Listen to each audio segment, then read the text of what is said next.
Dear students, in this unit we will talk about Zygomycetes fungi. Now, the phylum Zygomycota, which contains all these Zygomycetes fungi, it contains approximately 1% of the species of true fungi. Now, when we talk about this group of fungi, they include common molds as well as common soil and decaying fungi, and also some of the parasites of plants and animals, including humans. While some of the species of this fungi, they are in mutualistic relationship with the plants. This phylum Zygomycota have been named by the mycologist, and it contains more than 1100 species. And of all these fungi, this phylum is closely related to another group of fungi known as chytrids. Most of the member of this fungi, they are decomposers, which means they live in the soil and they result in the decaying of animal and plants which are dead and which are placed on the soils. And some of the species of zygomycetes, they have a mycorrhizal relationship with the plant's roots. They provide some essential nutrients to the plants, and in return, plants feed them in a mutualistic relationship. Some of other species of this phylum, they contains disease-causing fungi. Those fungi, they can cause disease in plants, animals, as well as humans. Now, when we talk about the example of decaying fungi, you can see here that this is a black bread mold known as Rhizopus stolonifer, and you can see these white. These are actually the hyphae of this fungi, and they are grown on this strawberry plant.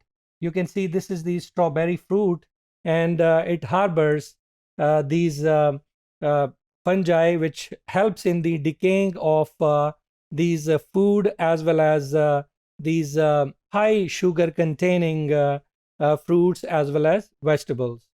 Although these fungi are very common in terrestrial as well as aquatic ecosystem, means on land as well as in water, they are rarely noticed by the humans because they are microscopic in nature. Humans, they do not find their structures which are very much visible to the eye. That's why they mostly remained unnoticed. Now, when we talk about the reproduction in zygomycetes, they have a sexual mode of reproduction which is very unique in them. They produce sexual spores which are known as zygospores. They are produced in the sacs, which are specialized sacs and known as sporangia. As you can see in this figure, these are the sporangias. Now, when we talk about the hyphae of zygomycetes, they are cynocytic, which means that they lack regularly spaced septa. They don't have partition between their cells.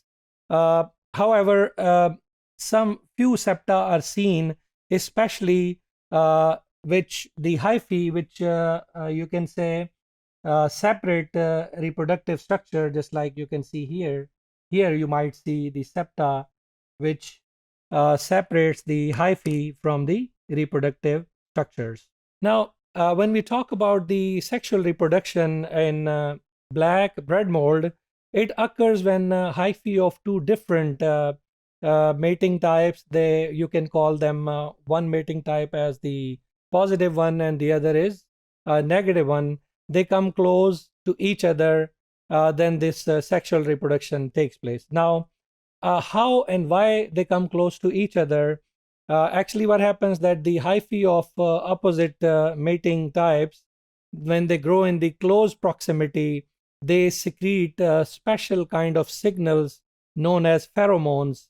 In response to those chemicals or pheromones, these tip of the hyphae, they come close to each other, and they form a structure known as gametangia.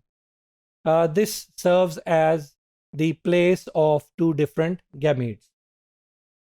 Now, when gametangia takes place, then we have plasmogamy occurs when these two gametes fuse with each other, which means their cytoplasm is mixed with each other.